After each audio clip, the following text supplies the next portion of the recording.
Había una mañana en el otoño de 1949 en que un hombre se subió a una tribuna de mármol frente a la ciudad prohibida de Pekín y desde allí habló a una muchedumbre de cientos de miles de personas que apenas podían contener el aliento.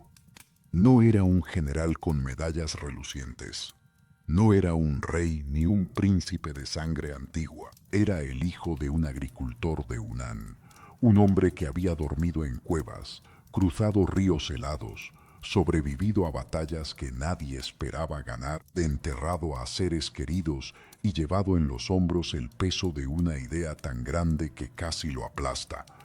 Ese hombre levantó la mano y con una voz pausada que viajó por los altavoces hasta los últimos rincones de la plaza, dijo las palabras que ningún chino había escuchado en décadas, que China se había puesto de pie. El mundo antiguo se había terminado.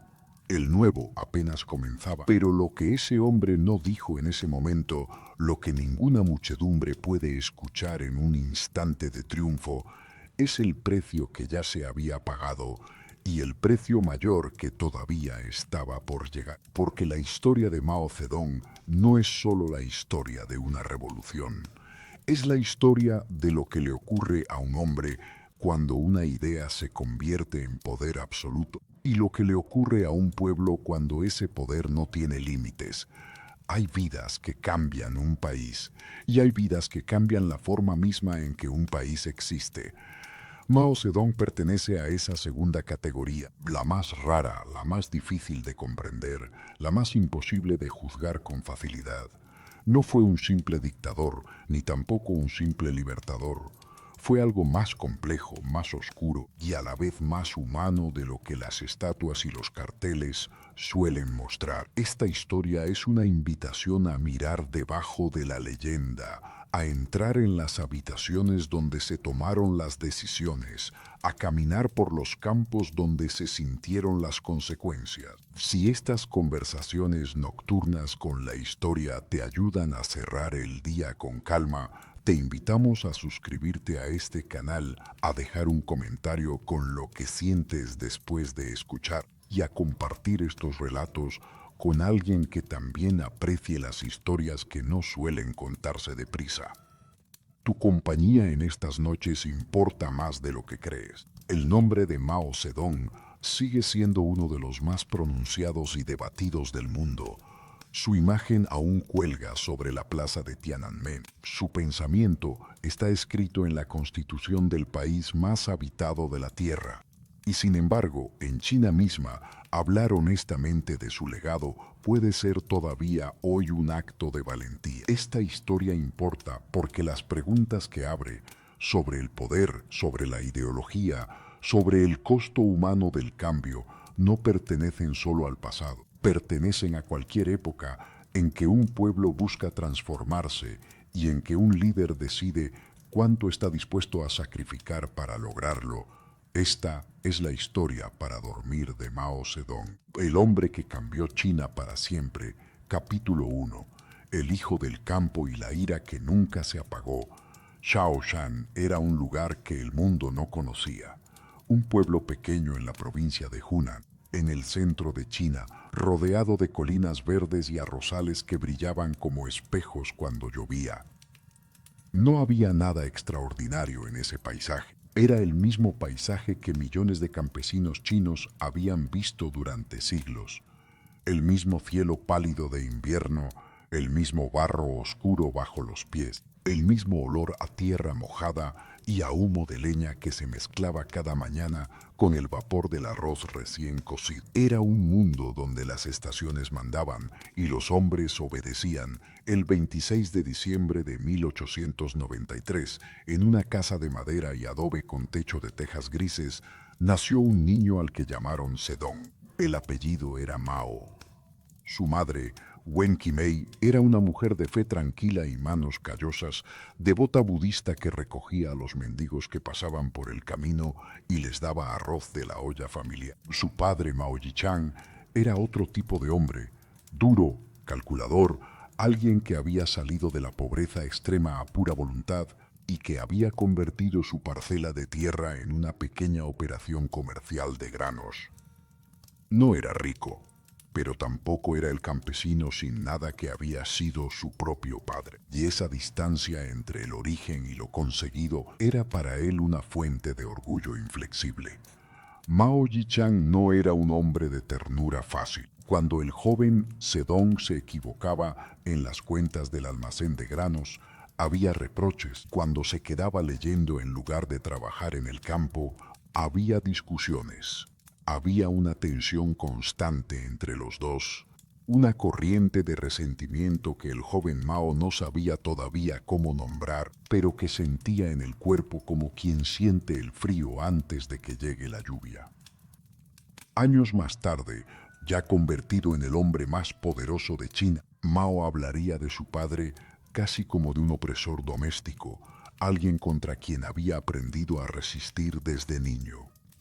Era una interpretación cargada de retrospectiva, pero no era completamente falsa. La tensión entre los dos era real, y de esa tensión aprendió Mao algo que no olvidaría nunca, que la resistencia organizada funciona, que quien protesta con suficiente determinación puede doblegar incluso a quien tiene la autoridad.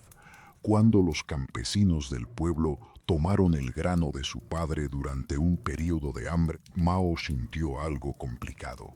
Desaprobó el acto, pero comprendió la desesperación que lo motivaba. Era un muchacho que ya vivía con contradicciones dentro del pecho. En la escuela primaria del pueblo estudió los textos clásicos confucianos con la indiferencia de quien memoriza sin creer. Los caracteres chinos, los poemas de la antigüedad, las enseñanzas morales de una civilización que llevaba milenios diciéndole a los humildes que su lugar era obedecer, que el orden natural era sagrado. Mao los aprendió.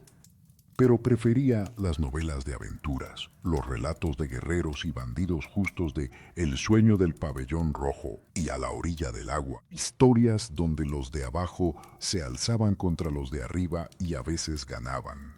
Esas historias le hacían algo por dentro que los textos clásicos no lograban. A los 13 años, su padre concertó para él un matrimonio arreglado con una joven llamada Luo Yishu, de 17 años. Era una práctica común en el Hunan rural. El joven Mao se negó a reconocerla como esposa. Se fue de la casa. Luo Yishu murió a los 20 años, de disentería, localmente deshonrada por el rechazo. Era una tragedia pequeña en el gran libro de las tragedias de aquel tiempo, pero revela algo. Desde muy joven, Mao decidió que no cumpliría las reglas solo porque las reglas existían. Esa actitud lo salvaría muchas veces y también destruiría a muchos otros. Se fue a estudiar a Changsha, la capital de Hunan. Fue como entrar en otro mundo. Changsha era una ciudad de periódicos, de estudiantes que discutían política en los cafés, de ideas que llegaban desde Japón, desde Europa, desde Rusia. El imperio Qing agonizaba visible y ruidosamente, y en las calles de Changsha se sentía esa agonía como una electricidad en el aire. En 1911 estalló la revolución de Xinhai que derrocó a la dinastía Qing y proclamó la república. Mao tenía 17 años. Se alistó como soldado por 6 meses. No combatió en ninguna batalla, pero algo se encendió en él que no volvería a apagarse. La certeza de que los tiempos de cambio no son momentos de observar, sino de actuar. Después de la revolución, Mao pasó por una serie de escuelas, academias y proyectos que no terminó. Una escuela de policía, una escuela de producción de jabón, una escuela de derecho, una escuela de economía. Era inquieto, impaciente con lo que no le parecía esencial. Lo que sí hacía con constancia era leer. Pasaba horas enteras en la biblioteca de Changsha, consumiendo traducciones de Adam Smith, de Montesquieu, de Rousseau, de Darwin. Estaba construyendo una mente, aunque todavía no sabía exactamente para qué. El verdadero giro llegó cuando se matriculó en la Escuela Normal de Hunan, una institución para formar maestros. Allí encontró al profesor Yang Changji, un filósofo que lo vio diferente a los demás estudiantes. que le prestó libros y lo empujó a pensar con más profundidad. A través de Yang Changji conoció la revista La Nueva Juventud, el gran órgano del pensamiento progresista chino de la época, publicada por Chen Duxiu, decano de la Universidad de Pekín. En sus páginas se debatía si China debía occidentalizarse, si debía abandonar el confucianismo, si la única salida era la revolución total. Mao las leía con una concentración que sus compañeros encontraban extraña. En 1918, Yang Changji consiguió un puesto en la Universidad de Pekín y Mao lo siguió hasta la capital. Allí consiguió un trabajo humilde como asistente en la biblioteca de la universidad. Un joven provinciano con acento de Hunan en medio de los intelectuales más brillantes de China, que lo ignoraban con la cortesía condescendiente que los cultivados reservan para quienes no pertenecen a su círculo. Mao lo recordaría con amargura décadas después, cuando se acercaba a los profesores famosos para conversar sobre filosofía. Ellos apenas le dirigían la mirada. Era invisible para ellos, pero en esa biblioteca encontró algo que cambiaría su vida y la historia de China. Los artículos del jefe de la biblioteca, Li Dazhao, sobre la revolución bolchevique en Rusia. Lenin y los comunistas habían tomado el poder en 1917. Li Dazhao escribía con entusiasmo sobre lo que esto significaba para Asia, para los pueblos colonizados, para los países que el mundo occidental miraba por encima del hombro. Mao leyó esos artículos con la sensación de quien ha encontrado por fin el nombre de algo que llevaba años sintiendo sin poder expresar. Se sumó al movimiento del 4 de mayo de 1919, la gran explosión intelectual y política que sacudió las ciudades chinas cuando se supo que las potencias occidentales, en el Tratado de Versalles, habían entregado los territorios chinos a Japón en lugar de devolvérselos a China. El país ardió de indignación y Mao ardió con él. Pero incluso en medio de ese fuego colectivo, Mao ya estaba desarrollando una visión propia. La diferencia entre Mao y los demás revolucionarios chinos de su generación era esta. Mientras la mayoría miraba a los obreros urbanos como el motor de la revolución, siguiendo el modelo soviético y europeo, Mao miraba al campo. Miraba los arrozales de Hunan. Miraba a los campesinos que vivían en una miseria que los obreros de la ciudad apenas podían imaginar. En 1921 fue uno de los 12 delegados que fundaron el Partido Comunista Chino en Shanghái, en una reunión secreta que tuvo lugar en una pequeña casa de la Concesión francesa. Fue un acto histórico del que nadie en ese momento percibió la magnitud, pero fue un viaje de investigación por el campo de Hunan en 1927 lo que cristalizó todo. Mao pasó 32 días recorriendo aldeas, observando las asociaciones campesinas que se habían formado espontáneamente, viendo a los pobres tomar por primera vez algún control sobre sus propias vidas. Regresó y escribió uno de sus textos más conocidos, el informe sobre una investigación del movimiento campesino en Hunan, y en él escribió algo que sonaba a tormenta. La fuerza de los millones de campesinos sería como un huracán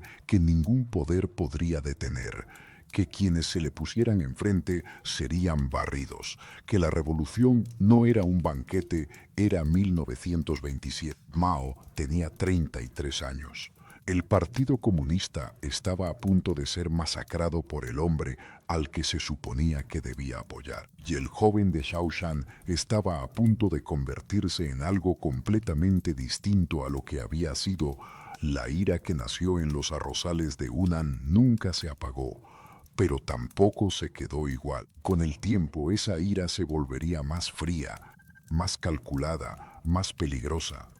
Era la ira de alguien que había aprendido que el mundo no cambia por sentimientos, sino por fuerza. La tormenta apenas se estaba formando. Capítulo 2. La marcha que forjó una leyenda. En octubre de 1934, en las montañas del sureste de China, un ejército agonizaba, el Soviet de Jiangxi. El territorio que los comunistas habían gobernado durante varios años en la provincia del mismo nombre estaba completamente rodeado. Chiang Kai-shek, el líder del gobierno nacionalista Kuomintang, había lanzado 5 campañas de encirclement contra los rojos y la quinta estaba funcionando. Sus ejércitos construyeron cientos de kilómetros de trincheras, bloqueos y alambradas, estrechando el cerco lentamente como quien aprieta un puño. Los comunistas habían perdido decenas de miles de hombres. Sus suministros se agotaban, su territorio se reducía cada semana. Y Mao no estaba al mando. Eso es lo primero que hay que entender sobre la situación de 1934. Mao Zedong, el hombre que había insistido en que la revolución debía nacer del campo y no de las consignas de los asesores soviéticos, había sido marginado dentro de su propio partido. La dirección del Partido Comunista Chino estaba dominada por un grupo de jóvenes cuadros formados en Moscú, el llamado Grupo de los 28 bolcheviques, que seguían fielmente las instrucciones de la Internacional Comunista. Mao había cuestionado sus tácticas, lo habían alejado de las decisiones militares. En los años del Soviet de Jiangxi vivió una especie de exilio interior, presente físicamente, pero excluido del centro del poder. Era observado con desconfianza, sufrió malaria, su salud era débil, fue en ese estado, enfermo y políticamente humillado. Como Mao, comenzó lo que la historia llamaría la Larga Marcha. La decisión de abandonar Jiangxi y buscar un nuevo territorio fue desesperada. No hubo en ella nada de glorioso en el momento en que se tomó. Era un escape, una fuga ordenada de la derrota. En la noche del 16 de octubre de 1934, aproximadamente 100,000 personas comenzaron a moverse hacia el oeste, soldados, cuadros del partido, mujeres, algunos niños, médicos, mulas cargadas con imprenta y documentos. Lo dejaban todo atrás. Los campesinos que habían apoyado al Soviet de Jiangxi quedaban expuestos a la represalia del Kuomintang. Algunos lloraron al ver partir al ejército rojo. Otros simplemente observaron en silencio. Las primeras semanas fueron un desastre. El cruce del río Xiang en noviembre de 1934 costó decenas de miles de vidas en combate con las fuerzas nacionalistas. Un ejército de 100,000 quedó reducido a menos de 30,000 en cuestión de semanas. Los hombres caminaban de noche para evitar los aviones. Dormían en el suelo, cubiertos de barro. Los heridos que no podían seguir eran dejados atrás con algo de dinero y la esperanza de que los campesinos locales los cuidaran. Muchos no sobrevivieron. He Zisen, la tercera esposa de Mao, marchaba junto a él, embarazada. Fue herida por la metralla de un bombardeo aéreo. Sobrevivió, pero llevó fragmentos de metal en el cuerpo durante años.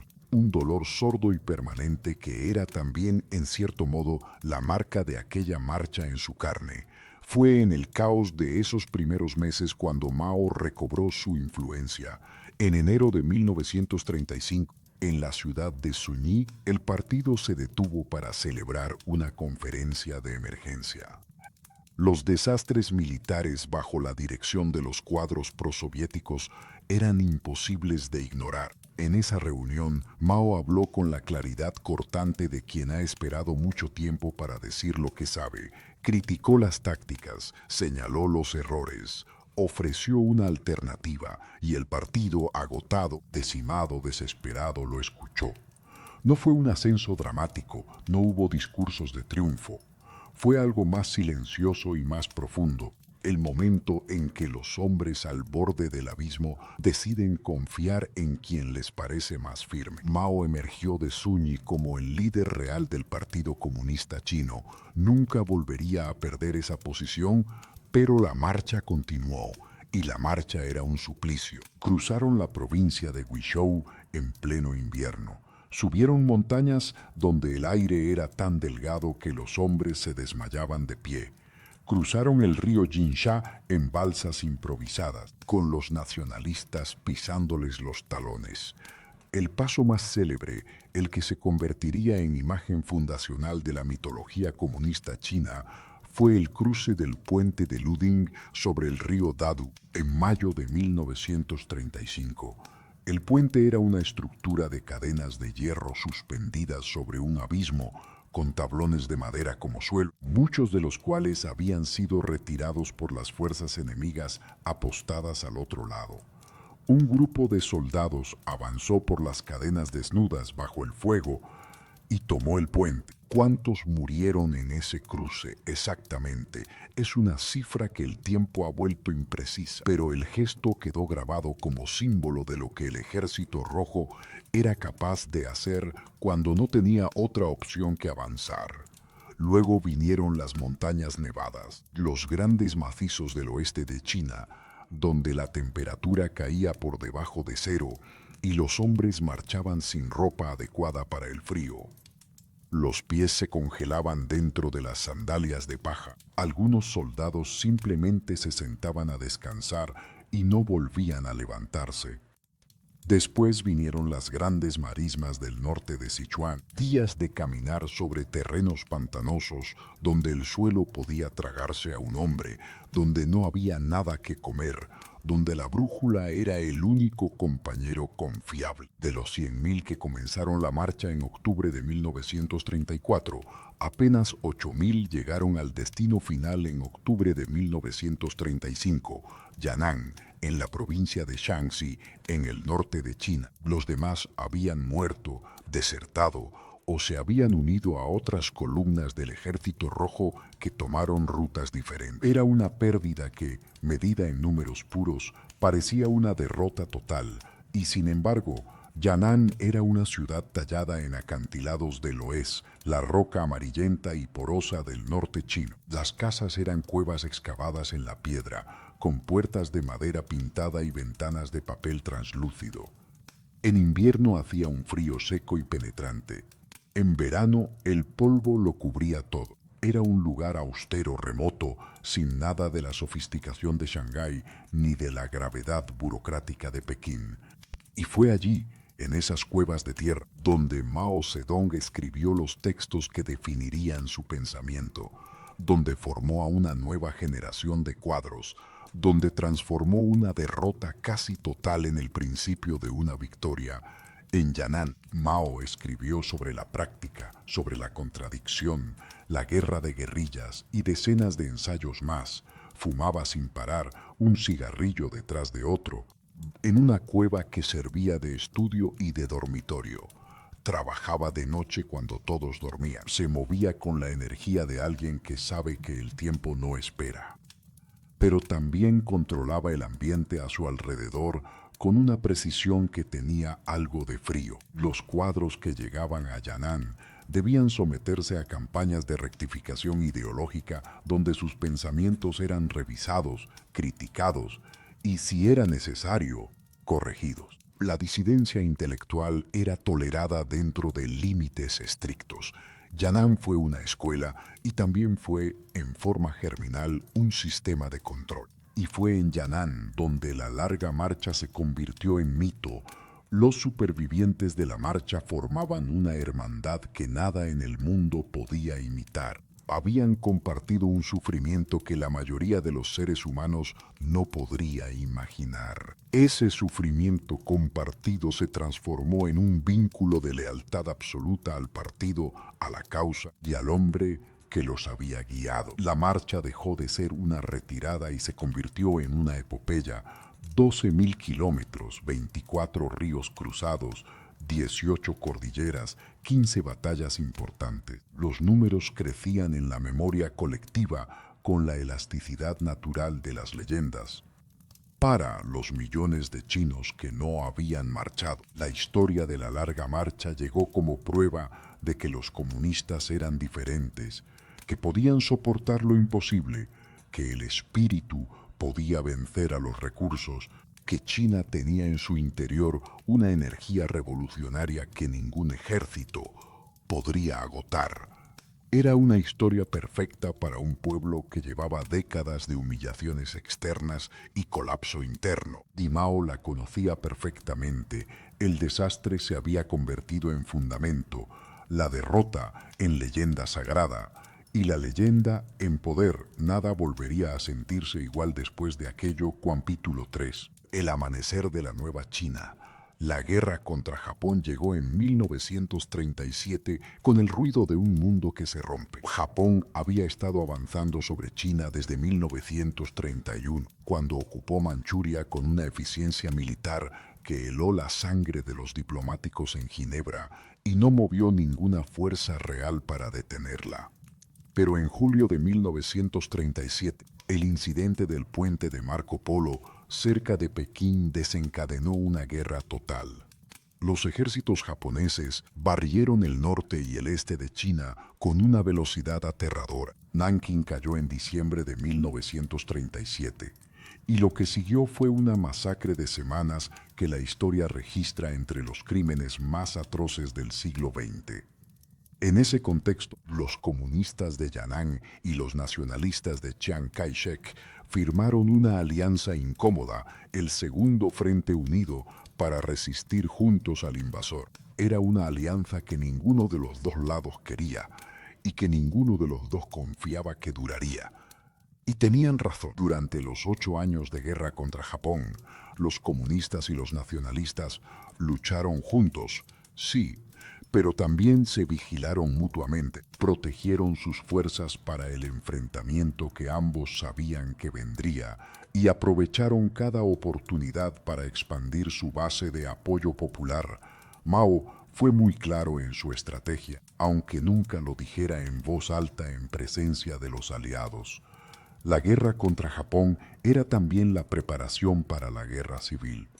Cada aldea liberada era reclutada. Cada campesino que recibía tierra de los comunistas se convertía en un simpatizante. Cada intelectual que llegaba a Yan'an huyendo del Japón o del gobierno corrupto de Chiang Kai-shek era educado en el pensamiento de Mao y enviado de vuelta al mundo exterior como semilla de una nueva China. Era un trabajo paciente, metódico, invisible para quien no lo buscaba. Y mientras Japón agotaba las mejores fuerzas del Kuomintang en batallas frontales que los japoneses ganaban casi todas, el Ejército Rojo crecía en silencio en el campo. Cuando Japón se rindió en agosto de 1945, tras las bombas atómicas de Hiroshima y Nagasaki, China se encontró de pronto sin el enemigo común que la había unido. La guerra civil que ambos bandos habían estado aplazando estalló con una violencia que sorprendió incluso a quienes la habían previsto.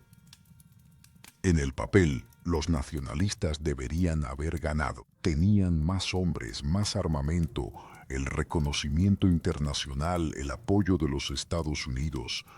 Pero el ejército de Chiang Kai-shek llevaba 8 años de guerra desgastante. Estaba corroído por la corrupción de sus altos mandos y gobernaba un territorio que sufría una hiperinflación catastrófica. El billete que alcanzaba para comprar arroz por la mañana no alcanzaba para nada por la tarde. La clase media urbana, que debería haber sido la base del gobierno nacionalista, estaba furiosa y desorientada.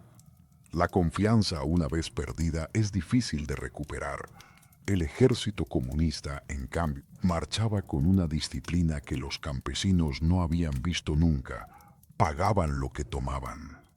No violaban a las mujeres de los pueblos que cruzaban. Explicaban con paciencia por qué luchaban. Repartían tierra a los que no tenían. No eran santos, los abusos ocurrían. Las ejecuciones de terratenientes muchas veces fueron sumarias y brutales, pero en comparación con lo que los campesinos conocían, parecían un ejército de otro mundo. Las ciudades del norte cayeron una tras otra. Los generales del Kuomintang capitulaban, se pasaban al bando rojo o simplemente desaparecían. En enero de 1949, Pekín cayó sin necesidad de un asalto. En abril, el Ejército de Liberación Popular cruzó el río Yangtze. En octubre, Chiang Kai-shek y los restos de su gobierno se habían refugiado en la isla de Taiwán, donde establecerían su propia república que, hasta hoy, persiste como uno de los puntos de tensión más duraderos del mundo. Entonces llegó el 1 de octubre de 1949. Es difícil describir lo que fue ese día sin caer en alguno de los dos extremos fáciles, el himno triunfal o la condena anticipada. Porque lo que ocurrió ese día fue genuinamente las dos cosas, un momento de liberación real para millones de personas y el inicio de un sistema de poder que no tardaría en mostrar su cara más oscura. La plaza de Tiananmen estaba llena. Cientos de miles de personas miraban hacia la puerta de la ciudad prohibida, donde los emperadores de la dinastía Ming y Qing habían recibido el mundo durante siglos desde lo alto de sus muros. Ahora, en el balcón de esa misma puerta, estaba un hombre con un traje gris de algodón, el rostro redondo y sereno, el cabello negro peinado hacia atrás. Mao Zedong, 55 años, un cuerpo que había marchado 12.000 kilómetros, un hombre que en ese momento era conocido por cada chino vivo, levantó la voz hacia los micrófonos y dijo: «El pueblo chino se ha puesto de pie. Nadie volverá a humillarnos». El rugido que respondió desde la plaza fue de tal magnitud que se dice que sacudió el aire de toda la ciudad. Para entender lo que esas palabras significaban, hay que recordar lo que China había vivido en el siglo anterior, la derrota en las guerras del opio ante los británicos, los tratados desiguales que cedieron Hong Kong, Shanghái y docenas de puertos costeros a las potencias extranjeras, la invasión japonesa, las hambrunas, los señores de la guerra, la humillación continua de una civilización milenaria incapaz de defender su propio territorio. Para las personas que estaban en esa plaza ese día, el discurso de Mao no era propaganda. Era el final de algo que había durado demasiado. Pero el poder que ese momento inauguró era ya, en su estructura, algo sin contrapeso. No hubo elecciones, no hubo constitución limitante, no hubo prensa libre. El Partido Comunista Chino era el Estado y Mao era el partido. Era un sistema que no había sido diseñado con malicia necesariamente, sino con la lógica de quien cree tan profundamente en la rectitud de su causa que no concibe la necesidad de instituciones que la cuestionen. Y esa lógica, aplicada a un país de 500 millones de personas, tendría consecuencias que el hombre en el balcón de Tiananmen todavía no podía ver con claridad. Los primeros años de la República Popular trajeron cambios reales y profundos. La reforma agraria distribuyó tierra a los campesinos por primera vez en la historia china. El analfabetismo comenzó a reducirse con campañas masivas de educación. La mortalidad infantil bajó. Las mujeres, que durante siglos habían sido compradas y vendidas en matrimonios arreglados, obtenían por primera vez derechos legales sobre sus propias vidas. Había algo genuino en todo eso, algo que los historiadores más críticos de Mao reconocen, aunque sea brevemente, antes de pasar a lo que vino después. Pero también hubo terror desde el principio. Las campañas para suprimir a los contrarrevolucionarios en los primeros años de la República Popular resultaron en centenares de miles de ejecuciones. Los terratenientes, los propietarios, los intelectuales que no demostraban suficiente entusiasmo revolucionario, cualquiera señalado por un vecino rencoroso o un cuadro ambicioso, podía ser arrastrado a una reunión pública, humillado, juzgado sin proceso real y en muchos casos fusilado. No fue un secreto, era parte de la lógica del sistema. El nuevo orden requería limpiar el terreno del viejo. Y en ese mismo periodo llegó la Guerra de Corea, cuando las fuerzas de Naciones Unidas, lideradas por los Estados Unidos, avanzaron hacia la frontera con China en el otoño de 1950, Mao tomó la decisión de intervenir. Envió al ejército chino de voluntarios al norte en una campaña que sorprendió a los generales americanos y empujó las líneas de vuelta hacia el sur, hacia el paralelo 38 donde habían comenzado. La Guerra de Corea es, en China, un símbolo del momento en que el nuevo Estado demostró que podía plantar cara a la potencia más grande del mundo. Es parte de la narrativa de la restauración de la dignidad nacional. Pero la guerra de Corea también tiene una historia personal que Mao nunca contó en público. Su hijo mayor, Mao Anjing, fue enviado a Corea como parte del Estado Mayor del Ejército de Voluntarios el 25 de noviembre de 1950. Durante un ataque aéreo de aviones norteamericanos, Mao Anjing murió en un bombardeo incendiario. Tenía 28 años. Había sobrevivido años escondido en China mientras su madre era ejecutada por los nacionalistas. Había pasado años en la Unión Soviética durante la Segunda Guerra Mundial. Había pedido a su padre que lo dejara ir a Corea para servir a la revolución. Cuando llegó la noticia a Pekín, Mao estaba en su despacho. La persona que le informó la muerte de su hijo lo vio encender un cigarrillo. Permaneció en silencio durante un tiempo que nadie se atrevió a medir. No lloró en público, no interrumpió sus actividades. Días después, cuando le ofrecieron la posibilidad de repatriar el cuerpo a China, Mao respondió que Anjing debía descansar en el suelo de Corea, como todos los demás caídos. No habría ningún privilegio para el hijo del presidente. Era una respuesta que muchos interpretaron como una expresión de estoicismo revolucionario. Quizás lo era. Quizás era también algo más oscuro. La soledad absoluta de un hombre que había construido un sistema tan grande que ya no tenía con quién compartir su duelo. La nueva China se había puesto de pie, pero algunos de los que la sostuvieron nunca volverían a levantarse. Capítulo 4. El cielo que se rompió.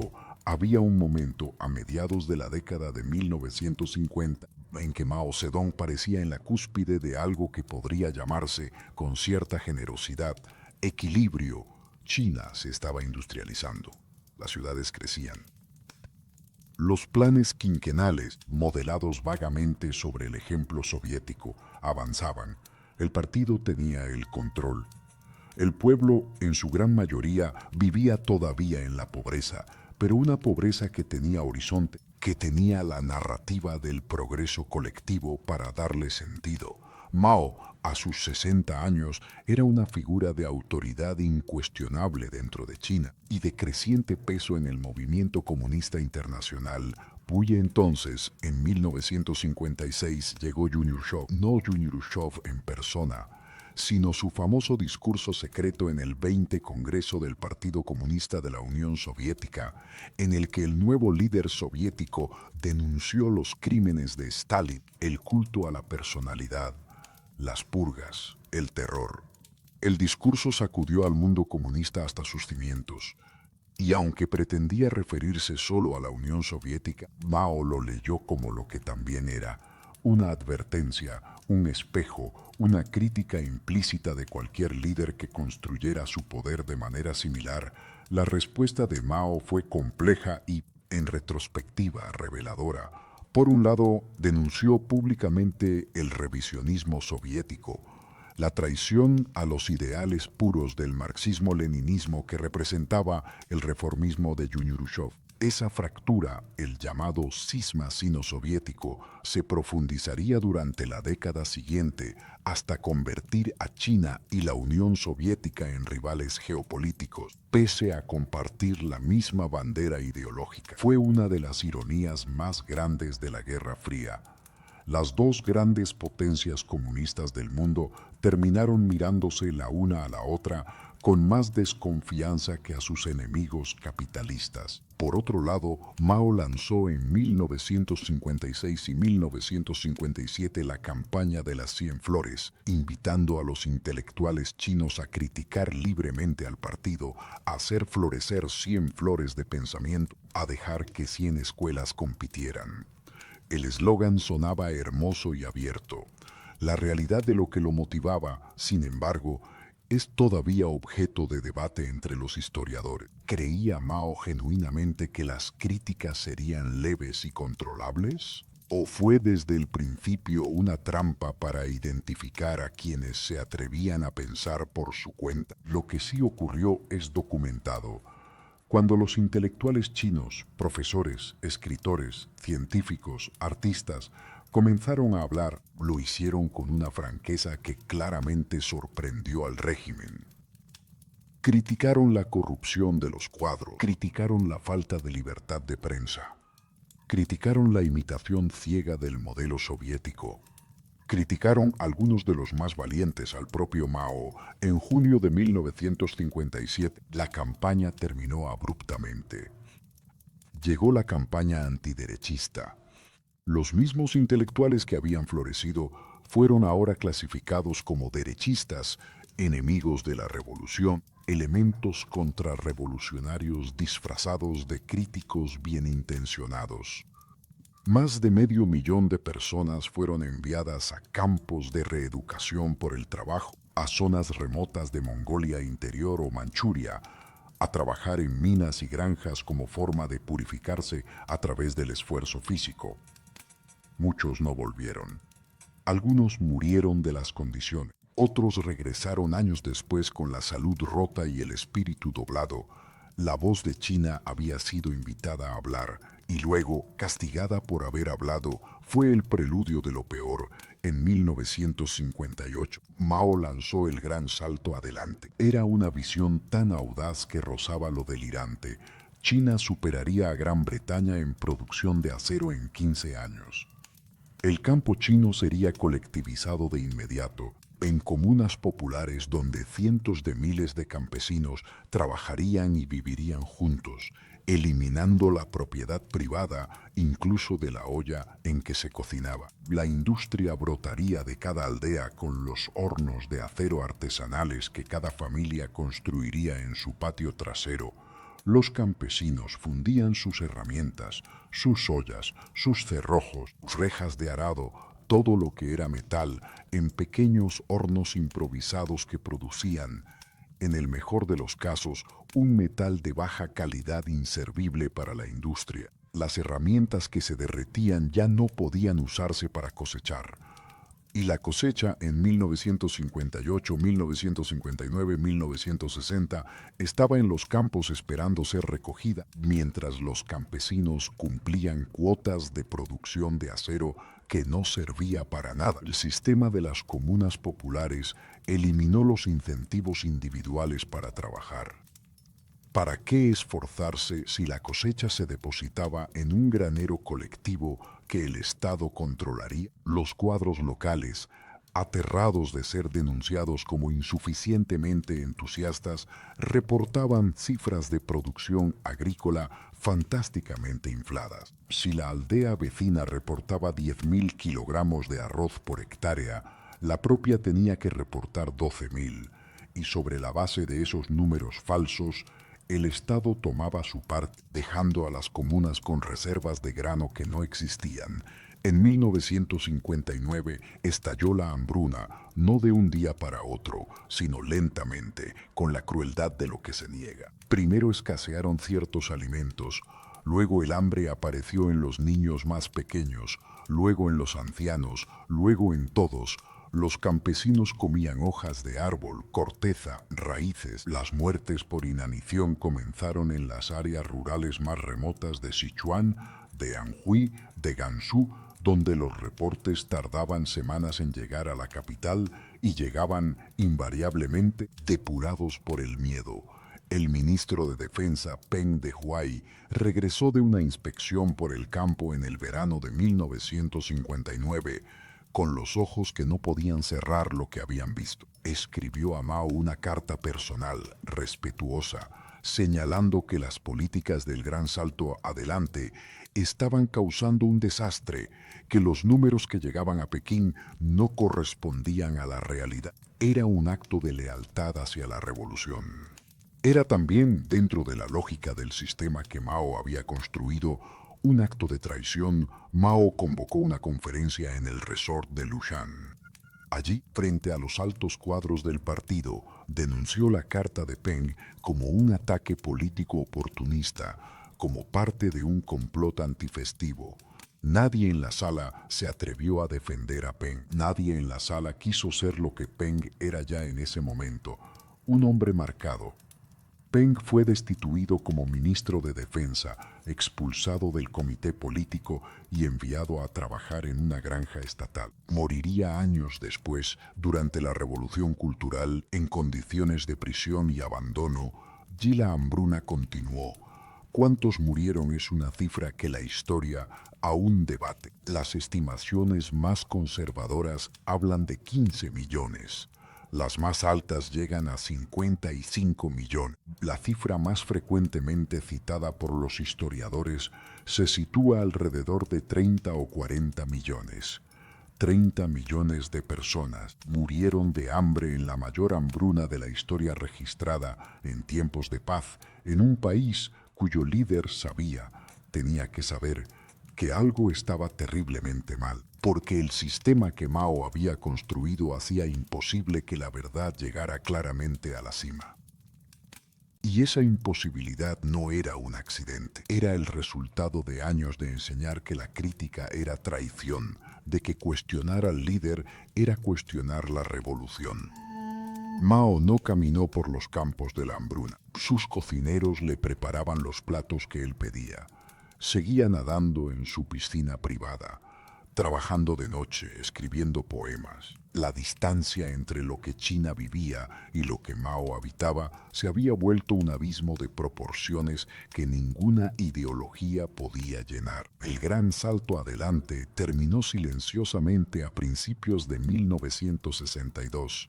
Las comunas fueron parcialmente desmanteladas, los mercados locales fueron permitidos de nuevo, las cifras falsas dejaron de ser obligatorias, el hambre cedió, China comenzó lentamente a recuperarse.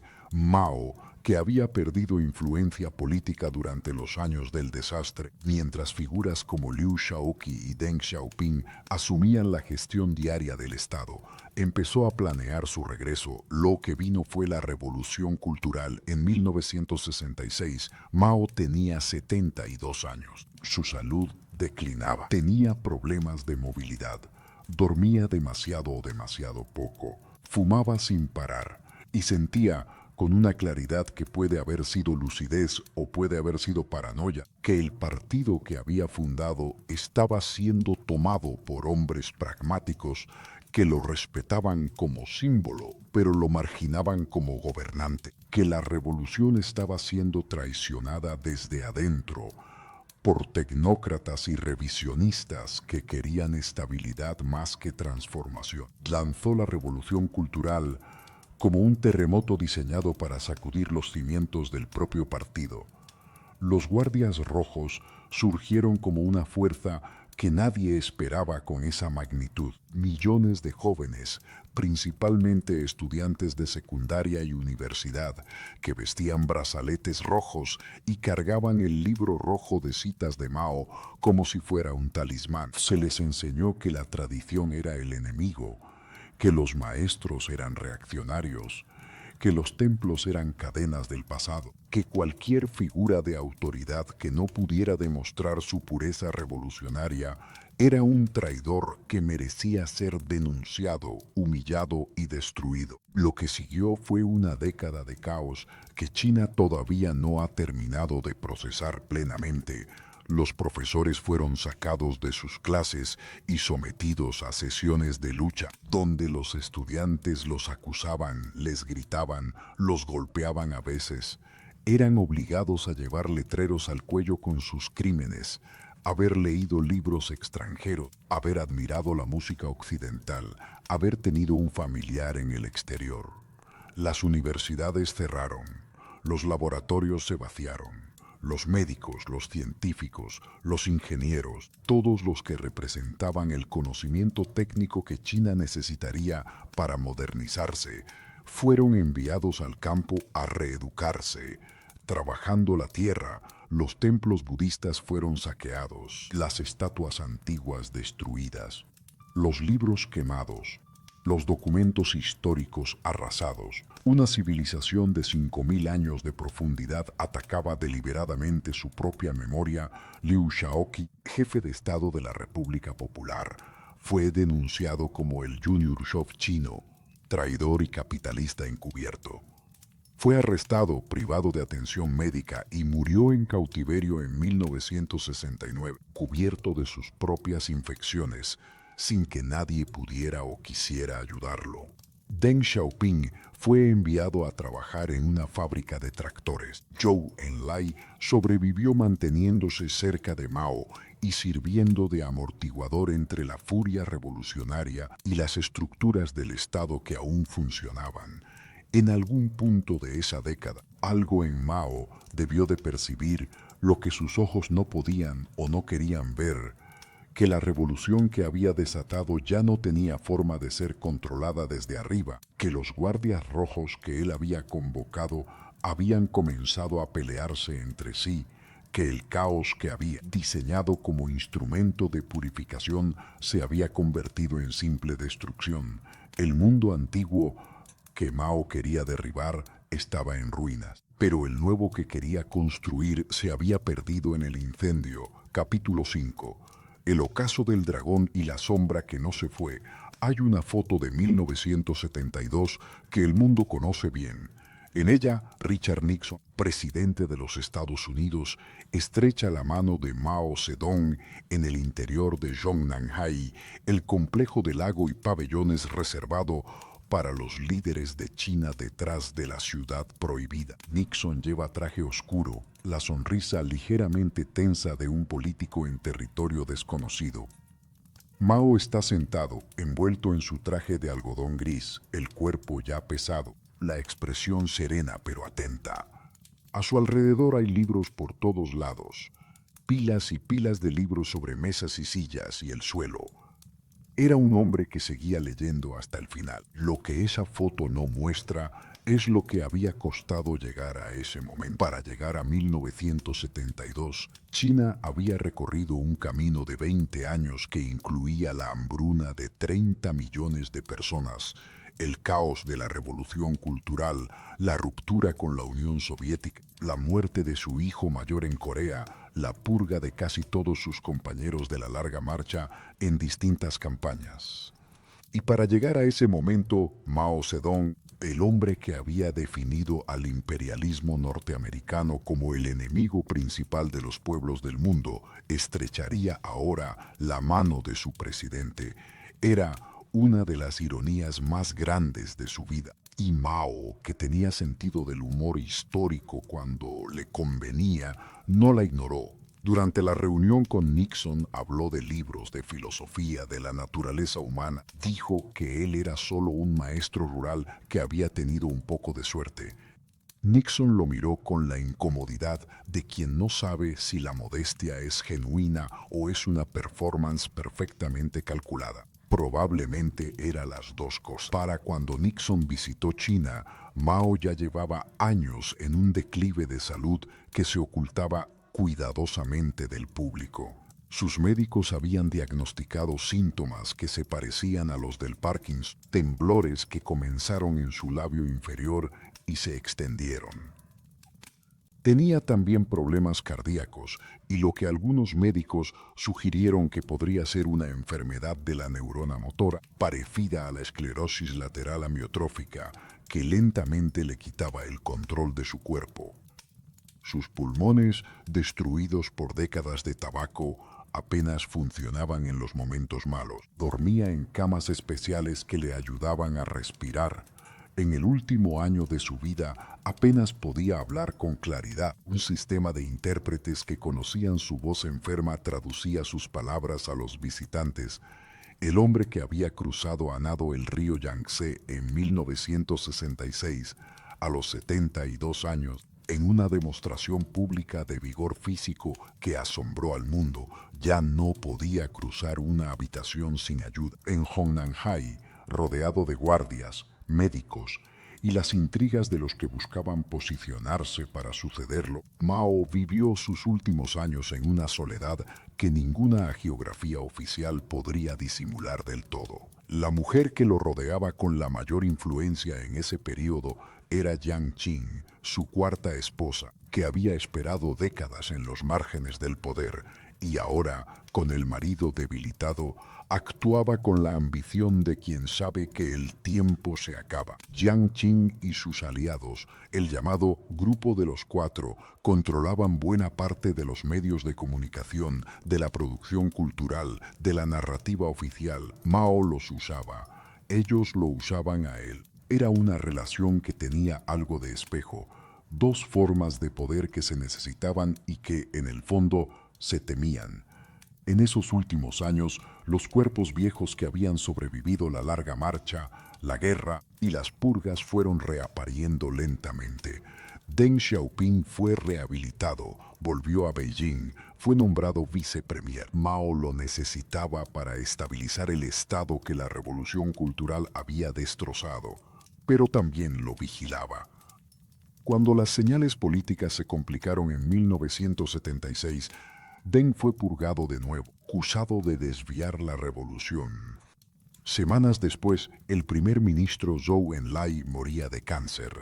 La muerte de Zhou desencadenó manifestaciones populares espontáneas en la plaza de Tiananmen, donde decenas de miles de personas se reunieron a llorar a un hombre que había representado, para muchos, lo mejor que el Estado chino podía producir.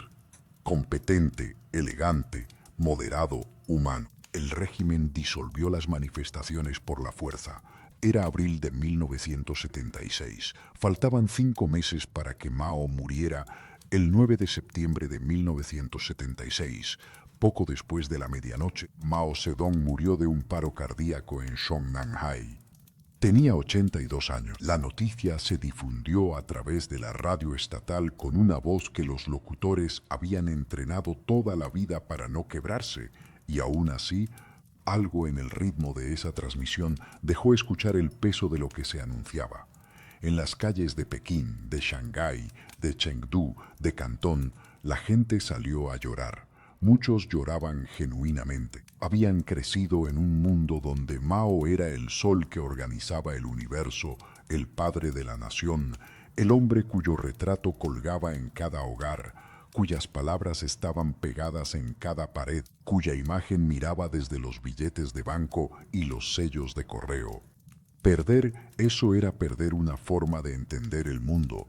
Otros lloraban porque era necesario llorar, porque no hacerlo podía ser peligroso, y esa ambigüedad, el llanto que es simultáneamente sentimiento y supervivencia, es una de las cosas más humanas y más oscuras que produce el poder absoluto. El cuerpo de Mao fue embalsamado. Le construyeron un mausoleo en el centro de la plaza de Tiananmen, un edificio rectangular de mármol y granito que se inauguró en 1977.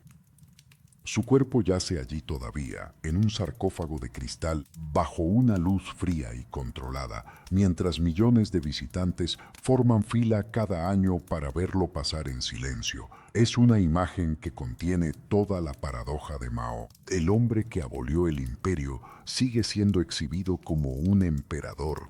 Menos de un mes después de su muerte, el grupo de los Cuatro, incluida Jiang Qin, fue arrestado por el nuevo liderazgo del partido. Jiang Qin fue juzgada públicamente años después, acusada de ser la principal responsable de los excesos de la revolución cultural. En su juicio, no mostró arrepentimiento. Dijo que había sido el perro de Mao, que cuando Mao decía morder, ella mordía. La sentencia fue de muerte, conmutada después a cadena perpetua. Murió en 1991, según los reportes oficiales, por suicidio. Deng Xiaoping fue rehabilitado por segunda y definitiva vez en 1977. Emergió como el líder más influyente de China hacia 1978 y comenzó el proceso de reformas económicas que transformaría al país más profundamente que cualquier cosa desde 1949. La apertura al mercado, las zonas económicas especiales, la invitación al capital extranjero, el desmantelamiento silencioso de la economía planificada que Mao había construido con tanto esfuerzo y tanto costo. China creció, las ciudades se llenaron de edificios, la pobreza rural comenzó lentamente a retroceder. El país que Mao había dejado en el agotamiento revolucionario se convirtió en pocas décadas en la segunda economía más grande del mundo. Todo eso ocurrió bajo el retrato de Mao, que siguió colgado en la puerta de Tiananmen mientras Deng privatizaba lo que Mao había colectivizado, mientras se dejaba crecer a los millonarios que Mao habría mandado fusilar, mientras el Partido Comunista se convertía en el administrador más eficaz del capitalismo de Estado que el mundo había visto nunca. En 1981, el Partido Comunista Chino emitió una resolución histórica sobre el legado de Mao. 70% correcto, 30% incorrecto. Era una fórmula cuidadosa diseñada para preservar la legitimidad del partido sin derribar su fundador. Nadie discutió los números. En China, los números del pasado también los decide el partido. Hoy, la imagen de Mao sigue presidiendo Tiananmen. En el mundo, su retrato aparece en camisetas, en carteles de manifestaciones estudiantiles, en los muros de universidades latinoamericanas, en librerías de París y Buenos Aires, en cafés de Ciudad de México. Para algunos es símbolo de resistencia contra el imperialismo. Para otros es símbolo del peligro del poder sin límites. Para los campesinos chinos de mayor edad que todavía recuerdan haber recibido tierra en los años 50, puede ser todavía algo parecido a la gratitud. Para los descendientes de los que murieron en la hambruna del Gran Salto Adelante, para los hijos de los maestros humillados por los guardias rojos, para las familias de los 500.000 de derechistas enviados a los campos en 1957, Mao es otra cosa completamente. La historia no tiene una sola temperatura. En la China de Xi Jinping, Mao ha sido rescatado como referencia ideológica y como símbolo de la grandeza nacional. Las frases de Mao regresan a los discursos oficiales. La lealtad al partido se reclama con un lenguaje que recuerda a los años de mayor rigidez maoísta.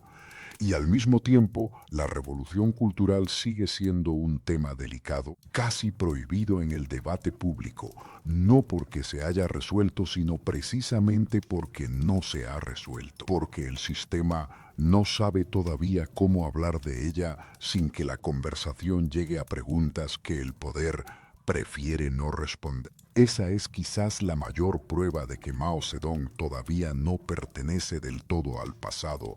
Su sombra sigue siendo una pregunta viva. Hay algo que permanece cuando uno llega al final de esta historia y se queda quieto con ella. No es la certeza de un juicio, no es la comodidad de una conclusión. Es algo más parecido a la perplejidad honesta.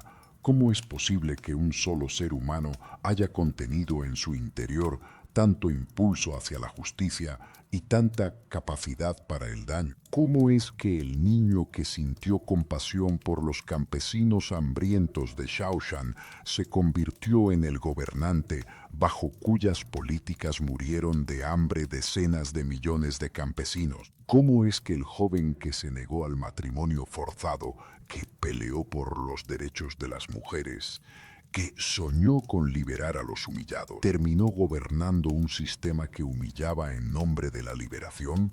No hay una respuesta limpia, no la habrá. Lo que sí hay es la historia recorrida esta noche. Los arrozales de Hunan, donde un muchacho discutía con su padre y leía en secreto. Los caminos helados de la larga marcha, donde un ejército casi se disolvió y sobrevivió a fuerza de algo que no tiene otro nombre que fe ciega en una causa.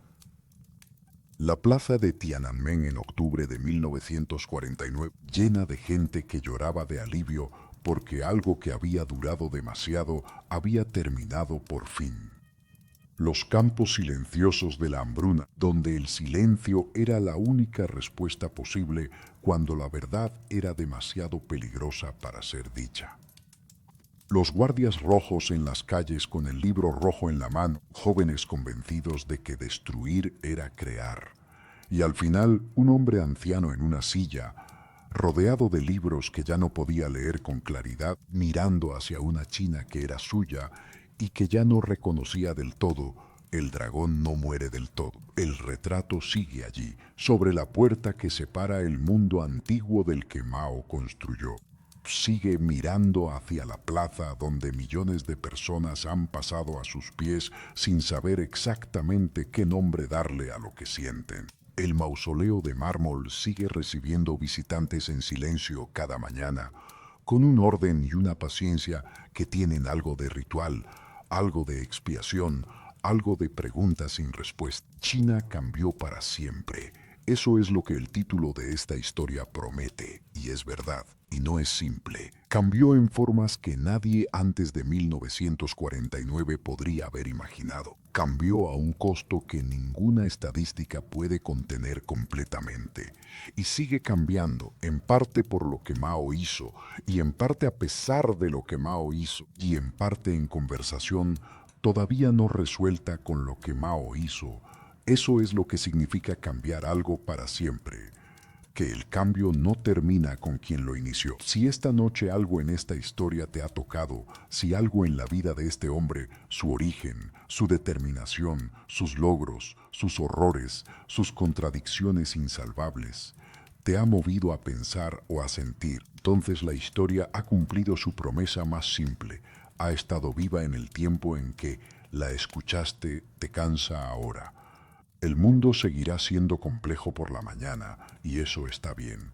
Esta noche basta con haber acompañado durante unas horas a un hombre que cargó el peso de una civilización entera y que, como todos los seres humanos, fue mucho más que lo que la historia oficial quiere que seamos capaces de ver. Buenas noches.